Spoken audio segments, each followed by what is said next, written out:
الحمد لله نحمده ونستعينه ونستغفره ونؤمن به ونتوكل عليه ونعوذ بالله من شرور أنفسنا وسيئات أعمالنا من يهده الله فلا مضل له ومن يضلله فلا هادي له أشهد أن لا إله إلا الله وحده لا شريك له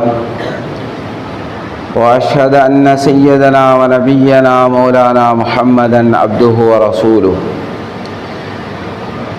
صلى الله تعالى عليه وسلم تسليما كثيرا كثيرا أما بعد فأعوذ بالله من الشيطان الرجيم بسم الله الرحمن الرحيم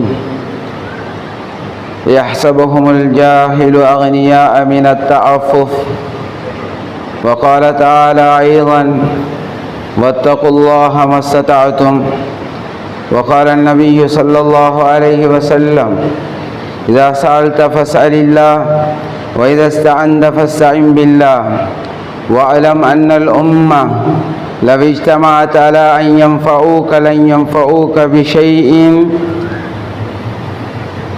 إلا بشيء قد كتبه الله لك وإن اجتمعوا على أن يضروك لن يضروك إلا بشيء قد كتبه الله عليك رفعت الأقلام وجفت الصحف رواه الترمذي رحمه الله صدق رسول الله صلى الله تعالى عليه وآله وسلم. சர்வ புகழும் புகழ்ச்சியும் இந்த உலகை படைத்து ஆட்சி புரிந்து கொண்டிருக்கக்கூடிய ரப்புல் ஆலமீன் அல்லாஹ் சுப்ஹானஹு வ தஆலாவுக்கு உரித்தாகுவதாக. அவன் தனித்தவன், யாதொரு இணையுமற்றவன். அவனுடைய நாட்டப்படியே அத்தனையும் நடக்குகிறது. என்று வரைக்கும் நடந்தது, இதற்கு பிறகு நடக்கப் போகிறது அத்தனையும் அல்லாஹுடைய ஏற்பாடின்படியே நடக்கிறது என்பதாக நான் சாட்சி சொல்லிக் கொள்கிறேன்.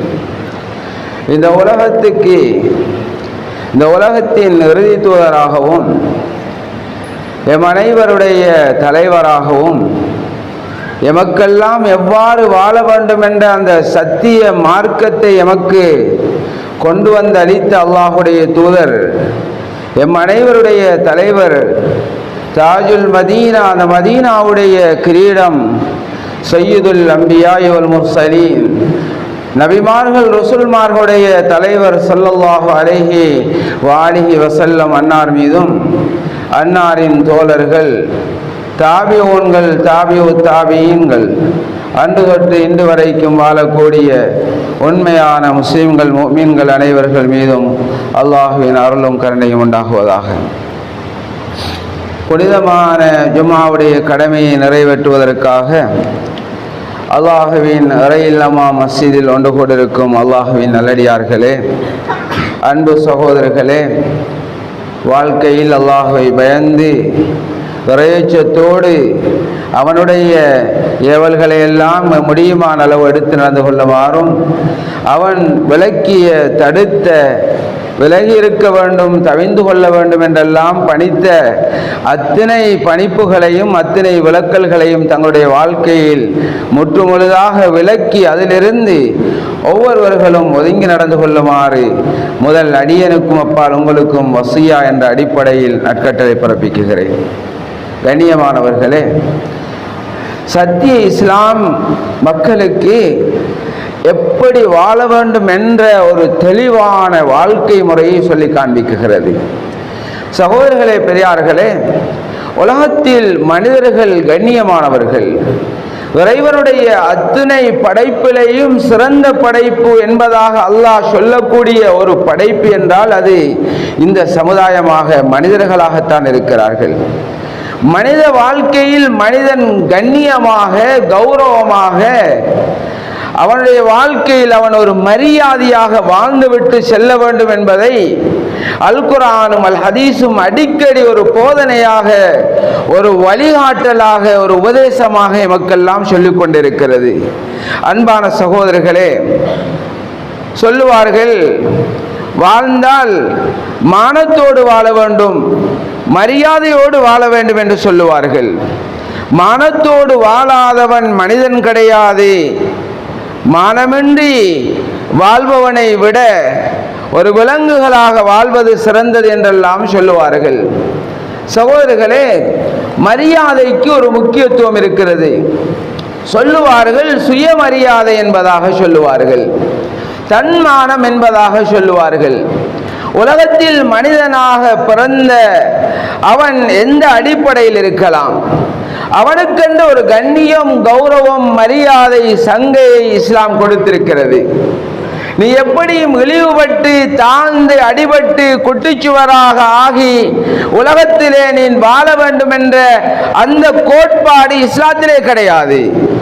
சகோதரர்களே, பெரியார்களே, இஸ்லாம் என்று சொல்லி சொன்னால் மனிதனுக்கு கொடுக்கப்பட்ட அந்த புத்தியால் சரியாக உணர்ந்து நேர்மையாக சமுதாயத்தில் கண்ணியமானவனாக சுயமரியாதையோடு ஒரு கௌரவமாக வாழ்ந்து மரணிக்க வேண்டும் என்பதை இஸ்லாம் சொல்லக்கூடிய ஒரு கட்டத்தில் அப்படி மக்கள் எல்லாம் வாழ்கிறார்களா என்றால் எல்லாருக்கும் அந்த பாக்கியம் கிடைப்பது கிடையாது.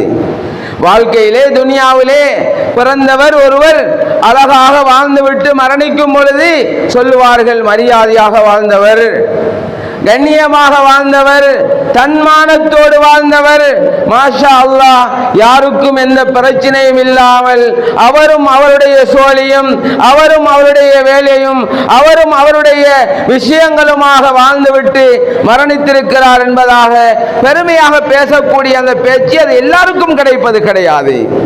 ஒரு சிலர்கள் அதற்குரியவர்களாக இருக்கிறார்கள். ஆனால் சத்திய இஸ்லாம் ஒவ்வொருவர்களையும் அவர்களின் மரியாதையை பாதுகாக்கும்படி சொல்கிறது. அவர்கள் மானத்தோடு வாழ வேண்டும் என்று சொல்கிறது. அவருடைய சுயமரியாதையை எப்போதும் அவர்கள் இழந்துவிடக் கூடாது என்பதாக சொல்கிறது. சகோதரர்களே, இஸ்லாம் சகோதரர்களே அறிவுள்ள மார்க்கம், அறிவை சார்ந்த மார்க்கம், புத்தி யோசனைக்கு படக்கூடிய மார்க்கம். சகோதரர்களே, பெரியார்களே, ஒருவர் அவருடைய புத்தியால் ஒருவருக்கு, சகோதரர்களே, உலகத்திலே நீதியை பாருங்கள். ரசூலுல்லாஹி ஸல்லல்லாஹு அலைஹி வஸல்லம் சொல்கிறார்கள், நீங்கள் எல்லாம் ஒருவருக்கொருவர் பெருமை அடித்துக்கொண்டு ஒவ்வொருக்கொருவர் நான் கண்ணியமானவன், நீ இழிவானவன், நீ தாழ்த்தப்பட்டவன், நான் உயர்ந்தவன், இப்படியெல்லாம் வாழ்கிறீர்களே. சகோதரிகளே, இது எல்லாம் ஜாகிலியத்துடைய பண்பாடு என்று சொன்னார்கள் ஸல்லல்லாஹு அலைஹி வஸல்லம் அவர்கள். அறியாமை, அந்த மடமை காலத்திலே வாழ்ந்த அந்த மக்களிடத்திலே குடிகொண்டிருந்த ஒரு தன்மை தான் நீ பெருசி நான் சிறுசி, நீ கண்ணியமானவன் நான் தாழ்ந்தவன், அல்லது அவர் தாழ்ந்தவர் நான் கண்ணியமானவன், அவனுக்கு மரியாதை இருக்கிறது எனக்கு மரியாதை இல்லை, அவனுக்கு குடும்ப பலம் இருக்கிறது எனக்கு இல்லை, இப்படியெல்லாம் சொல்கிறது இருக்கிறது. சகோதரர்களே, இது இஸ்லாத்தில் எங்கேயும் அனுமதி கிடையாது. இது மடமை காலத்திலே இருந்த அந்த மக்களுடைய அந்த தன்மை என்பதாக ரசூலுல்லாஹி ஸல்லல்லாஹு அலைஹி வஸல்லம் சொன்னார்கள். சொல்லிவிட்டு ஸல்லல்லாஹு அலைஹி வஸல்லம் என்ன சொல்கிறார்கள் தெரியுமா? இப்படியெல்லாம் பெருமை அடித்தவர்கள் அல்லாஹ்விடத்திலே மிகப்பெரிய கேவலமானவர்கள் என்பதாக ரசூலுல்லாஹ் சொன்னார்கள். எப்படிப்பட்ட கேவலம் என்றால், ஒரு ஜோல் என்று சொல்லுவார்கள் அரபியிலே, மலம் உருட்டி வண்டு, ஒரு வண்டு இருக்கிறது, அது அதனுடைய மூக்கினால் மலத்தை உருட்டுகிற வேலை அதற்கு இருக்கிறது, அதை விட கேவலமானவர்கள் தான் இப்படிப்பட்ட பண்பாடுடையவர்கள் என்று ரசூல் ஸல்லல்லாஹு அலைஹி வஸல்லம் சொல்லிவிட்டு அழகான ஒரு புத்தியை நமக்கு சொல்கிறார்கள். என்ன சொல்கிறார்கள் தெரியுமா? நாமெல்லாம் ஆதமுடைய மக்கள், நாமெல்லாம் ஆதமுடைய மக்கள், ஆதம் மண்ணை கொண்டு படைக்கப்பட்டவர், இதிலே என்ன வித்தியாசம் இருக்கிறது, இது என்ன வேறுபாடு இருக்கிறது, இதில் என்ன பாகுபாடு இருக்கிறது, ஒன்றுமே கிடையாது என்று சொன்ன ரசூலுல்லாஹ், பாகுபாடு, வேற்றுமை, ஏற்றத்தாழ்வு இதெல்லாம் இருப்பதென்றால் ஒன்றை ஒன்றை கொண்டுதான் ரசூலுல்லாஹ் சொல்கிறார்கள். அது என்ன இறையச்சம் என்று சொல்கிறார்கள் ஸல்லல்லாஹு அலைஹி வஸல்லம். தக்வாவின் மூலமாக ஒவ்வொரு அடியானும் அவனுடைய ரப்படத்தில் உள்ள தொடர்பு, அந்த ரப்புடைய தொடர்பின் மூலமாக அவன் உயர்ந்தவனாக தாழ்ந்தவனாக மதிக்கப்படுகிறான் என்பதை ஸல்லல்லாஹு அலைஹி வஸல்லம் சொல்கிறார்கள். இது குர்ஆனுடைய வசனத்துடைய ஒரு தஃசீராக இருக்குகிறது என்று அல்லாஹ் சொல்கிறான்.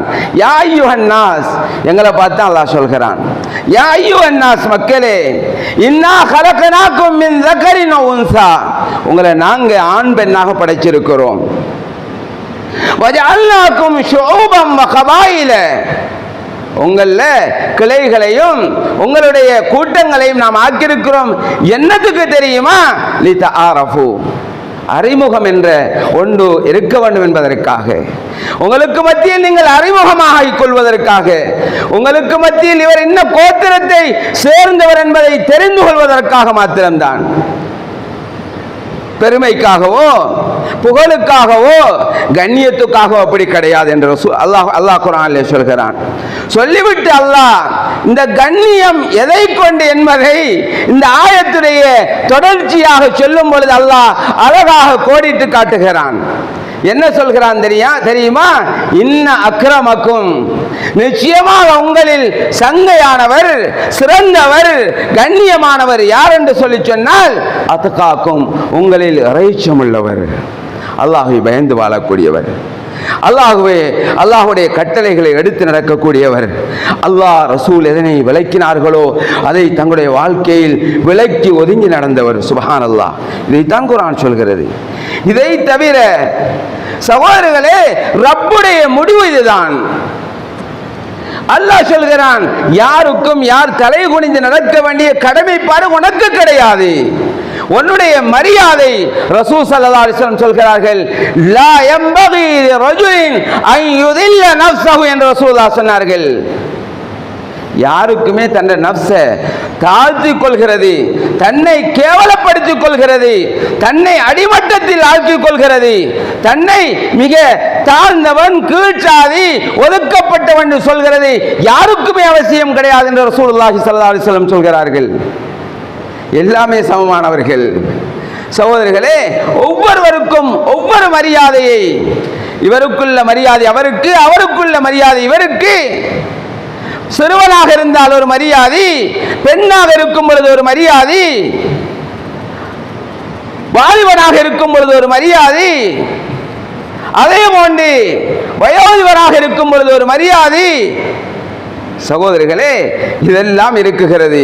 சகோதரர்களே, பெரியார்களே, சொல்லுவோம், சிறு பையனாக இருந்தால் என்ன சொல்லுவார்கள்? அவனுடைய தன்மை இது கிடையாது என்று சொல்லுவார்கள். கூடாத விஷயத்தை செய்யும் பொழுது அவனுக்கு இது பொருத்தமில்லை என்று சொல்லுவார்கள். அவன் இப்படி செய்வது அவனுடைய மரியாதையை இல்லாமல் ஆக்கிவிடும் என்று சொல்லுவார்கள்.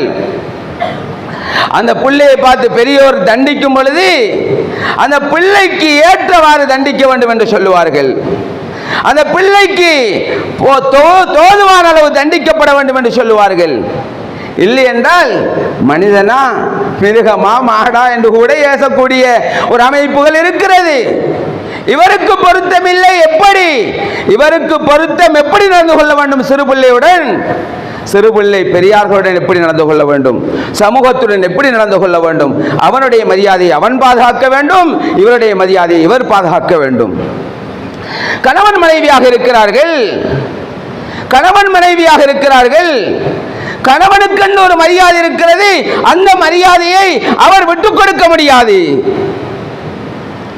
அதற்காக நான் கணவன் என்பதை அகங்காரமாக, பெருமையாக எடுத்துக்கொண்டு அடிமையாக மனைவியை ஆக்கிற சட்டம் அவருக்கு கிடையாது. மரியாதை மஷ்வரா முடிவு செய்ய வேண்டும். கணவன் ஒரு விஷயத்திலே ஆலோசனை செய்ய பொழுது மஷ்வரா முடிவு செய்ய வேண்டும் என்பதை பெண்ணிடத்திலே ஆலோசனை கேட்காமல் முடிவு செய்ய முடியாது. அது பிழை. சகோதரிகளே, அதற்காக முடிவு செய்யும் அதிகாரத்தை பெண்ணிடத்தில் ஒப்படைத்துட்டு இவர் பெண் கொண்டு இருக்க முடியாது. கணவன் இருக்கிறானே, உழைத்து கொடுக்க வேண்டும் பெண்ணுக்கு. கணவன் இருக்கிறானே, உழைத்து கொடுக்க வேண்டும் பிள்ளைகளுக்கு. ஒரு ஊனமா இருக்கான், உழைக்க இயலாது, அவன் துணிச்சவசமாக இயலாதவனாக இருக்கிறான், போகட்டும்.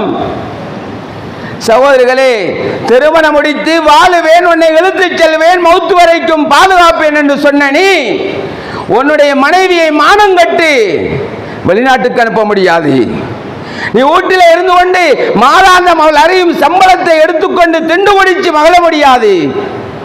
இது உனக்கு மரியாதை இல்லை. ஒழுங்கானவன் சொல்வான், மானங்கட்டவன், தன்மானம் இல்லாதவன், சுயமரியாதை இல்லவன், மானங்கட்டு பெண்ணை போன்று வாழ்கிறான். சகோதரர்களே, பொம்பளை மரியாதையாக மானத்தோடு சுயமரியாதையாக கணவன் இருக்கும் பொழுதுதான் பெண் கணவன் என்று மதிப்பாள். மானங்கட்டு வாழும் பொழுது யாரும் மதிக்க மாட்டார்கள். கணவனை பிள்ளையும் மதிக்காது, மனைவியும் மதிக்காது.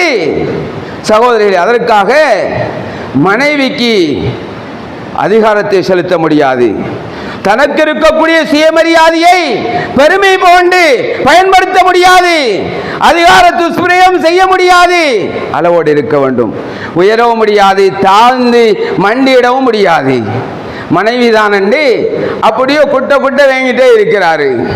அவள் அத்தனையும் செய்து முடிக்குகிறாள். அத்தனையும் இவனுடைய கண்ணுக்கு முன்னால் எது எதெல்லாம் அவனுடைய மரியாதையை போக்குமோ அத்தனையும் செய்கிறாள். சும்மா இருக்குகிறான். இவன் இறந்தென்ன இருந்தென்ன என்று கேட்போம் சகோதரர்களே. அதற்காக வேண்டி மனைவி இருக்கிறாளே, அவளுக்கு ஒரு மரியாதை இருக்கிறது, அவளுக்கு என்று ஒரு சுயமரியாதை இருக்கிறது. ரசூலுல்லாஹ் சொன்னார்கள், உன்னுடைய மனைவியை அளவாக கூப்பிடு என்று சொன்னார்கள். உன்னுடைய மனைவிக்கு நீ கொடுப்பது தர்மம் என்று சொன்னார்கள். ஒவ்வொரு நாளும் உன் மனைவிக்கு கொடுக்க வேண்டிய கடமை என்று சொன்னார்கள். மனைவிடத்த சர்டிபிகேட் வாங்குறவன் தான் நல்லவன் என்ற சர்டிபிகேட் வாங்குறவன் தான் சிறந்தவன் என்ற கருத்தை ஸல்லல்லாஹு அலைஹி வஸல்லம் சொல்கிறார்கள். நீ உன் மனைவியை தண்டிப்பதாக இருந்தால் முகத்தில் அறையக்கூடாது என்று சொன்னார்கள் ஸல்லல்லாஹு அலைஹி வஸல்லம். வலா தஅஜுரு இல்லா ஃபில் பைத். உன் மனைவியை வெறுப்பதென்றால் வீட்டுக்குள்ளே இருக்க உன்னோட பிரச்சனை. ரோட்டிலையும் காட்டிலையும் தெருவிலையும் பஜாரிலையும் உன்னுடைய உம்மாட வீட்டிலையும் இருக்க முடியாது. ரசூலுல்லாஹ் படித்திருக்கிறார்கள், மனைவியை வெறுப்பதென்றால் மனைவியுடைய வீடு, மனைவியோட வீடெல்லாம் இல்லை, ஒன்ன வீடு.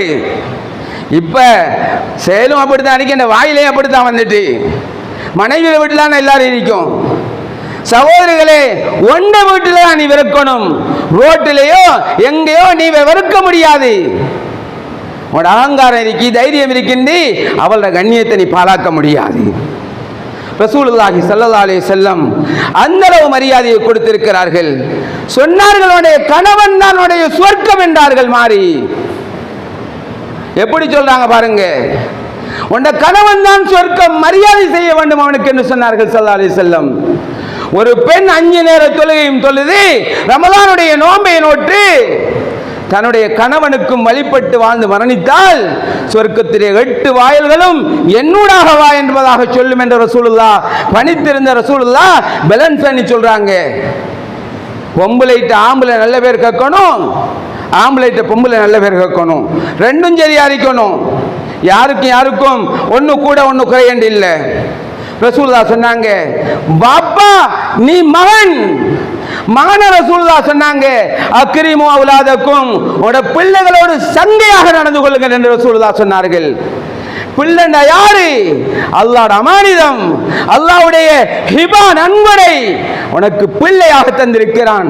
காலகாலமாக ஒரு பிள்ளை இல்லாம வருத்தப்பட்டு மனநோயாளியாக ஆகி காசு எல்லாம் கொட்டி செலவழிச்சு ஒரு குஞ்ச கூட எடுத்துக்கலாத ஒரு கட்டத்தில் அல்லாஹ் உனக்கு பாக்கியத்தை தந்திருக்கிறான்.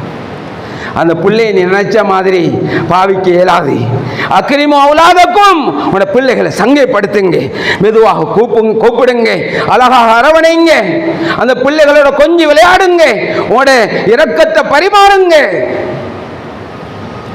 அல்லாஹ் அக்பர். சாதாரண செயல் அல்ல.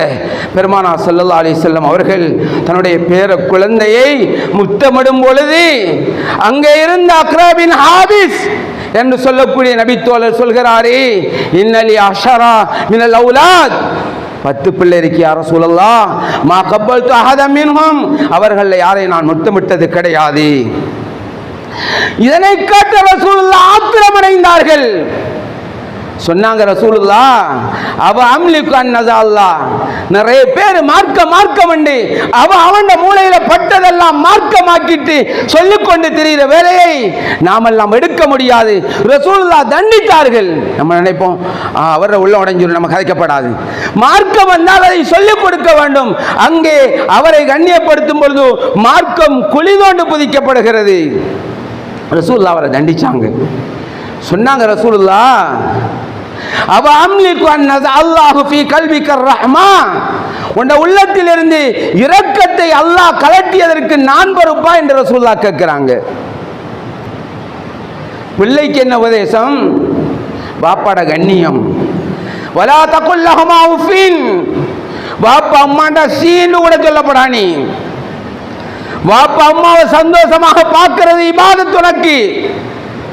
காலையிலும் தரிசி மாலையிலும் தரிசி உன்னுடைய வயது முதிர்ந்த தாய் தந்தைகளுக்கு ரசூலுல்லாஹ் குழந்தைகளான எங்களுக்கு சொல்றாங்க, துஆ ஓதுங்க, ரப்பிர்ஹம்ஹுமா கமா ரப்பயானி ஸகீரா, சிறுவனாக இருக்கும் பொழுது என்னை பராமரித்தது போன்று யா அல்லாஹ் அவர்கள் முதியோர்களாக இருக்கும் பொழுது அவர்களை பராமரி யா அல்லாஹ் என்று நீ கையை ஏந்தி துஆ செய்ய வேண்டும்.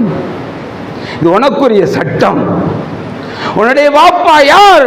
அவுசத் அபுவாபில் ஜன்னா, சுவர்க்கத்துடைய நடுவாயல். உன்னுடைய தாய் யார்? அவருடைய பாதம், அவருடைய காலடியில் தான் அந்த சொர்க்கம் வைச்சது.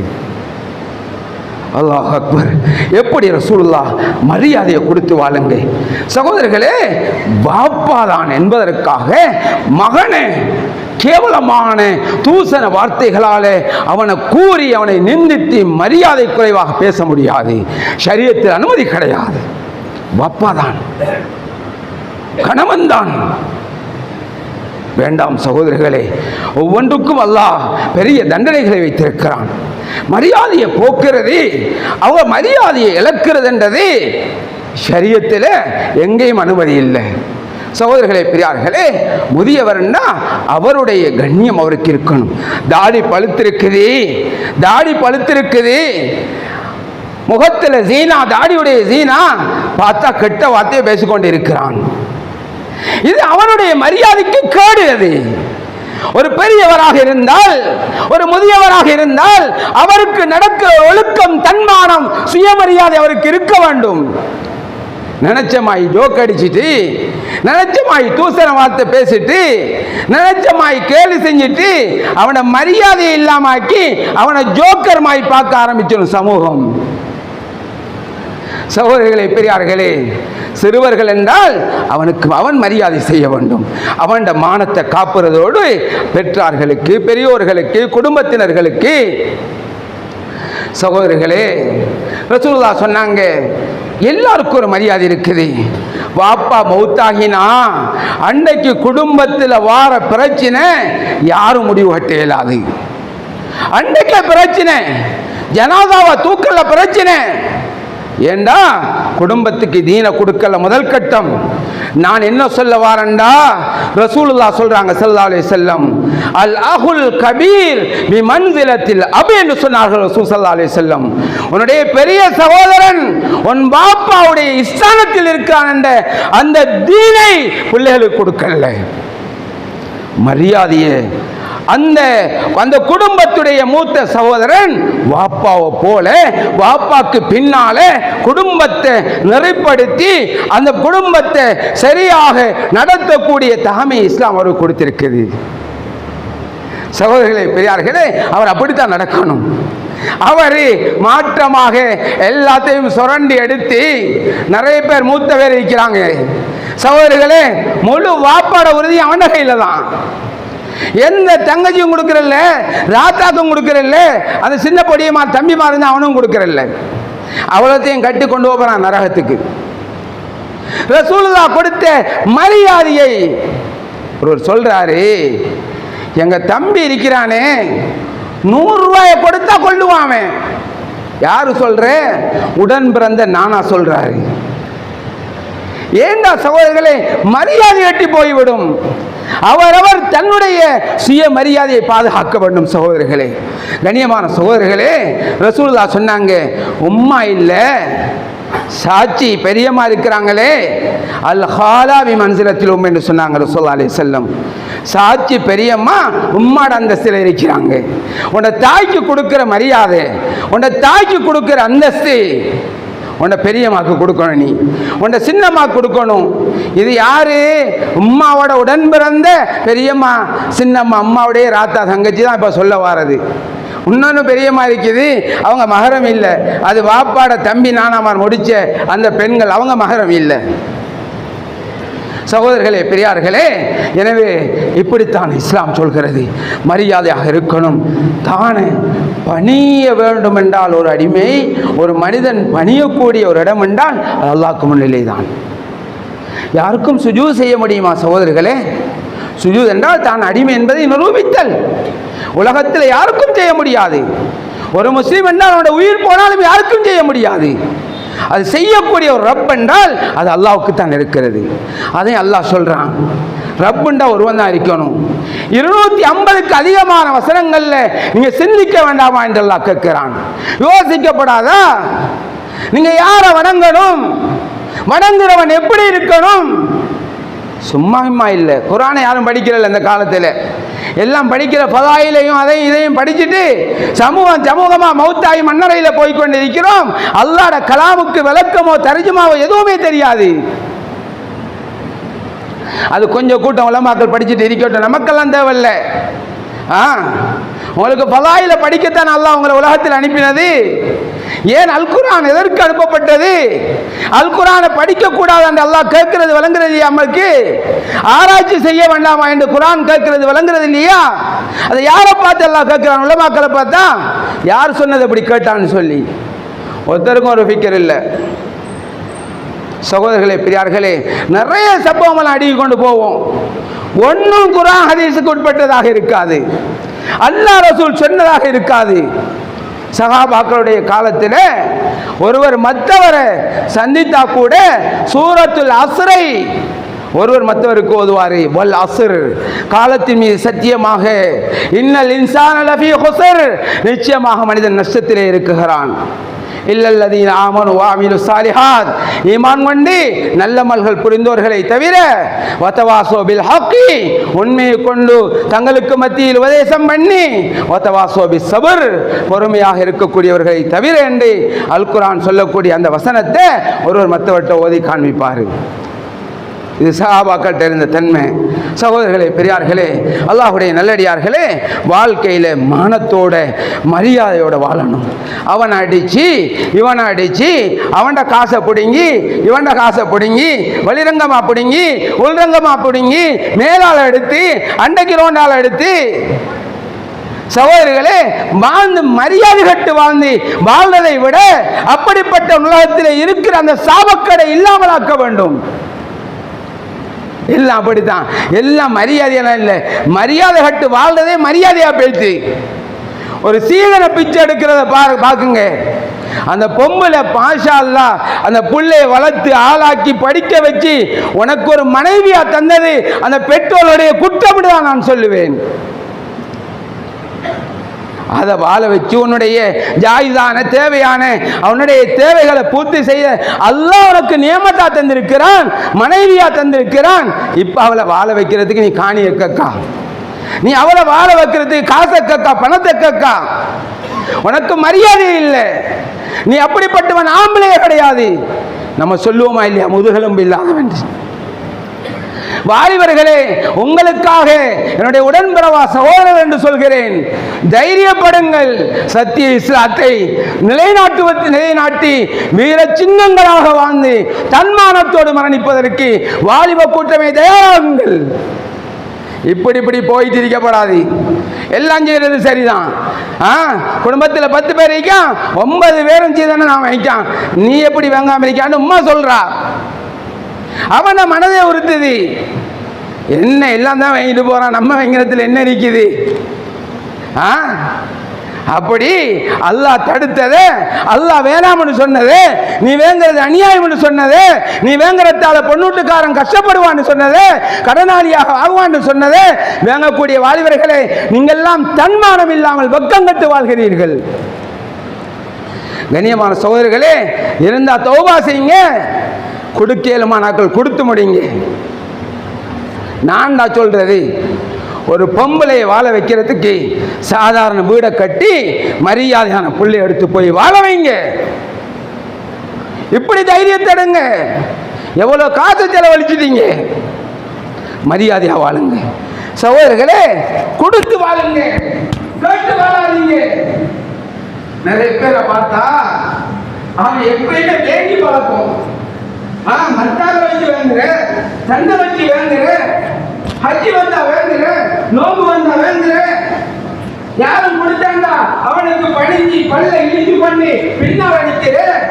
சரி, நிலவருக்கு கண்டிதமாக உன்னுடைய மரியாதையை நீ குறைக்கிறாய். ரசூலுல்லாஹி ஸல்லல்லாஹு அலைஹி வஸல்லம் சொன்னாங்க, அந்த சஹாபாக்களுடைய நிலைமை எப்படி இருந்தது, அல்லாஹ் குர்ஆன்ல எப்படி விளங்கப்படுத்துறாங்க. சஹாபாக்கள் தன்னுடைய வலிமையை மத்தாக்கள் சொல்ல மாட்டாங்க, மரியாதை கொடுங்க. சில கருத்தரை இருக்கிறாங்க சகோதரர், என்ன ஒரு பிரபலமான வார்த்தை உபயோகிக்கிறேன் நினைக்க வேண்டாம் எல்லாம் இன்னைக்கு மாஷா அல்லாஹ் எவனாவது ஊட்ட கட்டி தருவான்னு எதிர்பார்த்துருக்கான். எல்லாம் இன்னைக்கு மாஷா அல்லாஹ் அவன் உதவி செஞ்ச விஷயத்தை செய்வோம் சொல்றான். இவனோட சொத்தை விட்டாலே எத்தனை பேருக்கு செலவழிக்கலாம்? வேண்டாம். தைரியமாக வாழ்ந்து, கண்ணியமாக வாழ்ந்து, பிள்ளைகளை கண்ணியமாக கட்டிப்படுத்தி கண்ணியமாக வாழ்ந்து, இதுதான் இஸ்லாம் சொல்றது. ரசூலுல்லாஹி ஸல்லல்லாஹு அலைஹி வஸல்லம் அல்லாஹ்வுடைய சஹாபாக்களை பத்தி குர்ஆன் சொல்லக்கற, அவங்க யாரையும் தன்னை பிரச்சனை சொல்றீங்க இல்ல, யார்கிட்ட கை நீட்டி நிக்கிறீங்க இல்ல, அவங்க செய்த புத்தரித்தனத்தால வளர்ந்தாங்க. உங்களை பணக்காரன் நினைக்கிறாங்க, விஷயம் அப்படி இல்லை. கண்ணியமானவர்கள் சொல்லுவார்கள், பிரச்சனை என்றால் 4 பேருக்கு மத்தியில் இருக்க வேண்டும், பிரச்சனை என்றால் பிள்ளைகளுக்கு தெரியக்கூடாது. புருஷன் மனைவியுடைய பிறகு பிள்ளைகளுக்கு கூட தெரிய முடியாது. தெரிந்தால் மரியாதை போட்டுவிடுவார். எத்தனையோ பிரச்சனையை விட்டு தூக்கி எறிந்து குடும்பத்துக்கு, கௌரவத்துக்கு, கண்ணியத்துக்கு, சன்மானத்துக்கு, சுயமரியாதைக்காக வாழக்கூடிய வீரங்கள் இருக்கிறார்கள். சகோதரர்களே, பெரிய கூலிகள் இருக்காங்க. குர்ஆன் சஹாபாக்கள் அவருடைய வாழ்க்கையை கண்ணியமாக, கௌரவமாக, சுயமரியாதாக அமைச்சதாக மக்கள் நினைச்சாங்க அவர்கிட்ட நிறைய சொத்து இருக்குது, அதாவது கேட்கிறாங்க ஆக்கள்கிட்ட. அல்லாஹ் சொல்றாங்க, சொத்து இல்லடா, அவன் வாழ்ந்தது கண்ணியமாக, அவனோட மரியாதை போயிடக்கூடாது என்பதற்காக வாழ்கிறான். சோழர்களே, எனக்கு இப்படி கீழ்த்தனமா ஆடுகிறாரு ஒருவர் நினைக்கிறார், என்னோட கீழ்மட்டத்தில் உள்ளவருக்கு அவங்களோட போடும் எனக்கெல்லாம் தந்திக்கிறார் இல்லைன்னு சொல்லல. இந்த பழக்கம் எல்லாவற்றையும் வர வேண்டியது குறிப்பிட்ட நபர்கள் தான் இருக்கிறது. கவலையோட சொல்றேன். சென்ன அரசாங்கம் 25,000 ரூபாய் கொடுத்த நேரத்தில் சகோதரர்களே, ஒரு குரூப் இருந்துச்சு, சண்டை படிச்சு, ஏன் எங்களுக்கு தரல, ஏன் தரல, செலவன் தூக்கி வச்சு கொண்டு என்னோட தகுதியாக இருக்கிறான் என்று நிரூபித்த நல்ல சுயமரியாதை உள்ளவன் நாட்டில் இருந்தார். எனக்கு தேவையில்லை, அல்லாஹ் எனக்கு பாதிப்பு தரல, எனக்கு மாஷா அல்லாஹ் செல்வம் இருக்கு, எனக்கு வாங்காமல் வாங்க. இதான் கௌரவம், இதான் கண்ணியம். அவனை சுரண்டி, இவனை சுரண்டி, அந்த சகோதரர்களை சுரண்டி, அவனை கேவலப்படுத்தி, இவனை கேவலப்படுத்தி, கோயில் வச்சமன்ற செஞ்சு, டாக்டர் லோயரை படுத்தி, ஏற்றி இறங்கி வெண்ணிட்டு வாழது உன்னை கண்ணியம் அல்ல. நீ எல்லாம் கேவலமான வாழ்க்கையை வாழ்கிறாய். சகோதரர்களே, நாங்கள் ஒவ்வொருவரும் எங்களை மரியாதையை பாதுகாத்து, எங்கள் குடும்பத்திலே மரியாதையை பாதுகாத்து, அதே போன்று மற்றவர்களுடைய மரியாதை, ஒரு மரியாதையை குறைக்கிறது. தோட்டால போனா இவருக்கு சும்மா இருக்கிறாரு, அவன் அப்படி இங்க போவானா, அங்க போவானா, என்ன எப்படி கொஞ்சம் சும்மா இருந்தா பைக் கொண்டு வந்துட்டு சும்மா இருந்தா அப்படி கொஞ்சம் நல்லா எப்படி வைக்கிறானே, எப்படி அவன் மாறுது? இவர் ஆகிடுறாரு. இவருக்கு நிஷ்டம் கொடுக்கணும், அவர் வேண்டியோட நிஷ்டை வெறுத்து முதல்ல சமர்ப்பிக்கணும். அப்பதான் அவர் கெட்ட எண்ணத்தை போக்கலாம். அல்லாஹ் சொல்கிறான், மூமின்கள் ஒரு நல்லெண்ணம், எல்லோருக்கும் நல்ல நம்பிக்கை. அவன் ஏதாவது அடிப்படையில் அல்லாஹ் கொடுத்திருப்பான். அதை பற்றி நாம் பராமரிப்படுத்தவே இல்லை. அல்லாஹ்வுடைய பங்கு இந்த அவனை கிடைச்சிருக்கிறது, நாளைக்கு எனக்கு கிடைக்கும். ஹாத்தமுல் அஸ்லம் ரஹ்மத்துல்லாஹிடைய சரித்திரத்தை சொல்லிக்கொண்டு முடிக்கிறேன். சகோதரர்களே, ஹாத்தமுல் அஸ்லம் ரஹ்மத்துல்லாஹி சொன்னாங்க, ஷகீபுல் பல்கி 33 வருடம் தன்னுடைய உஸ்தாத்தை படிச்சாங்க. உஸ்தாத் கேட்டாங்க, ஹாத்தம் என்ன படிச்சிருக்கீங்க? 8 மசாலாலாம் சேர்த்து படிச்சிருக்கிறேன் உஸ்தாத். என்ன காவத்தை வீணாக்கிட்டீங்களே? அதுல ஒன்று நான் சொன்னாங்க, அந்த 8ஐயும் அடிச்சு கொண்டு போனேன். அந்த ஹாத்தமுல் அஸ்லமை பார்த்து உஸ்தாத் சொன்னார்கள், அவ்வளீன் ஆகலீங்களுடைய அறிவை நீ பெற்றுக்கொண்டாய் என்பதாக சொன்னார்கள்.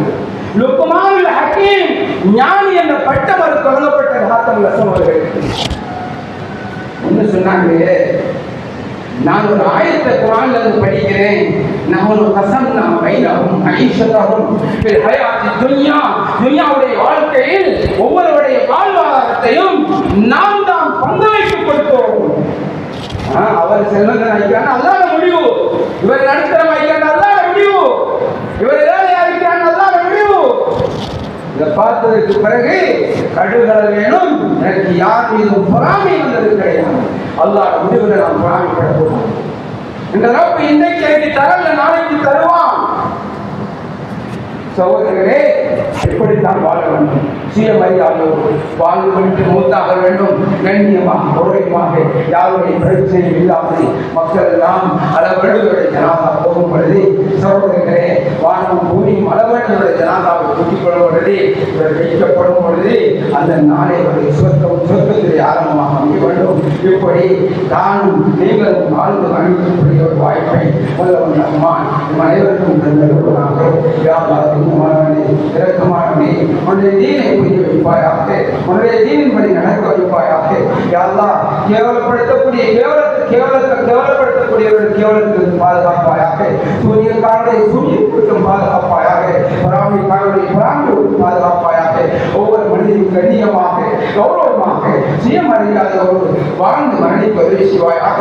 வாஹர் தஅவானா அல்ஹம்துலில்லாஹி ரப்பில் ஆலமீன். அல்ஹம்துலில்லாஹி நஹ்மதுஹு வ நஸ்தஈனுஹு வ நஸ்தக்ஃபிருஹு வ நு'மினு பிஹி வ நதவக்கலு அலைஹி வ நஊது பில்லாஹி மின் ஷுரூரி அன்ஃபுஸினா வ ஸய்யிஆத்தி அஅமாலினா.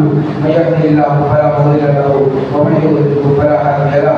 أشهد أن لا إله إلا الله وحده لا شريك له وأشهد أن سيدنا ونبينا مولانا محمد عبده ورسوله. اللهم صل وسلم على سيدنا محمد وعلى آله محمد. أما بعد، فقد قال الله تعالى في القرآن العظيم: أعوذ بالله من الشيطان الرجيم. بسم الله الرحمن الرحيم. يا أيها الناس إنا جعلناكم من ذكر وأنثى وجعلناكم إن أكرمكم عند الله أتقاكم. صدق الله العظيم. وقال النبي صلى الله عليه وسلم: كلكم راع وكلكم مسؤول عن رعيته. صدق رسول الله صلى الله عليه وسلم. بارك الله، اتقوا الله فإن التقوى حسنة. بارك الله لنا ولكم ولسائر المسلمين والمؤمنين واستغفروه إنه هو الغفور الرحيم.